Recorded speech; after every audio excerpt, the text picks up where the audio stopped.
Bonjour à tous, on commence ce tour de la presse sportive en Angleterre avec la suite de la 31e journée qui se déroulait hier soir. Et à Londres, le derby entre Tottenham et West Ham a tourné à l'avantage des Spurs, victorieux 2-0. Mais ce que retient surtout la presse anglaise ce matin, c'est le premier but en 2020 de Harry Kane. Il est de retour pour la plupart des tabloïds du pays, comme ici le Daily Mail. Même chose et même titre en couverture du Daily Star. Dans la course à l'Europe, l'international anglais va sans doute être précieux pour son équipe, contrairement à Tanguy Ndombele. Comme le rapporte le journal L'Équipe ce matin, le Français aurait indiqué à José Mourinho qu'il ne voulait plus jouer sous ses ordres et donc potentiellement partir. Il était encore remplaçant hier. Un véritable clash entre les deux hommes pour le média français. Selon nos informations, le Bayern Munich, le PSG et le FC Barcelone seraient déjà à l'affût afin de le récupérer. En Espagne, ça jouait aussi hier soir et le FC Barcelone, au bout du suspense, a repris la tête de la Liga avant le match du Real Madrid ce soir. Les Blaugrana ont disposé très difficilement de l'Athletic Bilbao 1-0. Le héros du soir se nomme Ivan Rakitic sur une passe de Lionel Messi.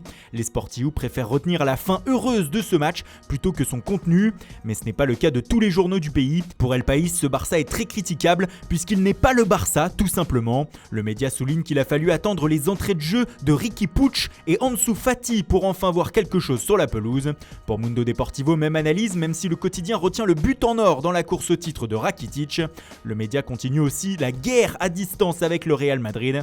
Après la VAR hier, il s'est penché sur les temps de repos entre les matchs pour les deux géants. Et selon lui, le Real aura 27 heures de récupération de plus que le Barça entre les journées 28 et 35. De quoi encore alimenter la tension entre les deux clubs.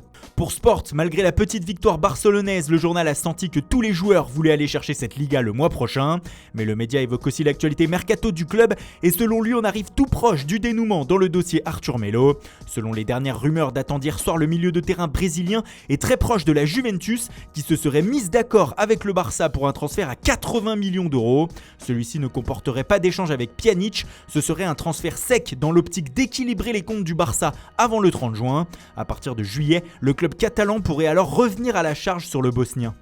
On reste en Espagne et dans le mercato avec la une de Estadio Deportivo de ce mercredi. Le média nous explique que le directeur sportif du Sevilla FC, Monchi, a déjà coché 3 noms afin de remplacer Ever Banega qui va quitter le club andalou en fin de saison pour l'Arabie Saoudite. Et ces 3 noms viennent de Ligue 1. Le premier, c'est bien sûr celui de Maxime Lopez de l'Olympique de Marseille. Le deuxième, celui de Benjamin Bourigeaud de Rennes. Et enfin le troisième, c'est Willan Cyprien, le milieu de terrain de Nice. Autant dire que Monchi aime toujours beaucoup notre championnat. Pour être complet sur la Ligue 1 d'ailleurs, sachez qu'hier Morgan Schneiderlin a signé à Nice en provenance d'Everton. Nîmes a annoncé le départ de son entraîneur Bernard Blacard, remplacé par son adjoint Jérôme Arpinon. Dans le même temps, les Crocos ont levé l'option d'achat de Yassine Benraou en provenance de Bordeaux. Enfin, Jérémy Ménès a quitté le Paris FC pour rejoindre l'Italie et la Regina, club de Série B.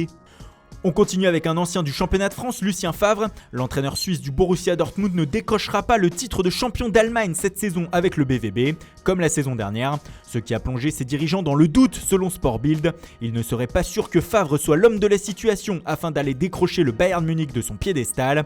Pour autant, le magazine indique que l'ancien niçois devrait rester la saison prochaine et avoir une nouvelle chance de prouver le contraire. Surtout qu'aucune alternative crédible n'a sauté aux yeux du BVB pour le moment. Sur la une du média allemand, on apprend aussi que Thiago Alcantara va faire ses adieux à la fin de la saison au Bayern Munich.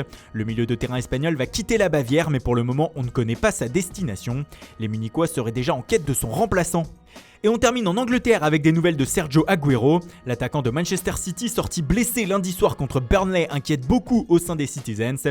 Comme le rapporte le Manchester Evening News, l'Argentin devra se faire opérer de son genou douloureux et pourrait manquer la fin de saison de son équipe.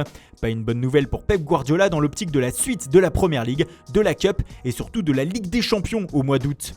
Voilà, c'est tout pour aujourd'hui. Merci pour votre fidélité. Bonne journée à tous et rendez-vous dès demain matin pour une nouvelle revue de presse.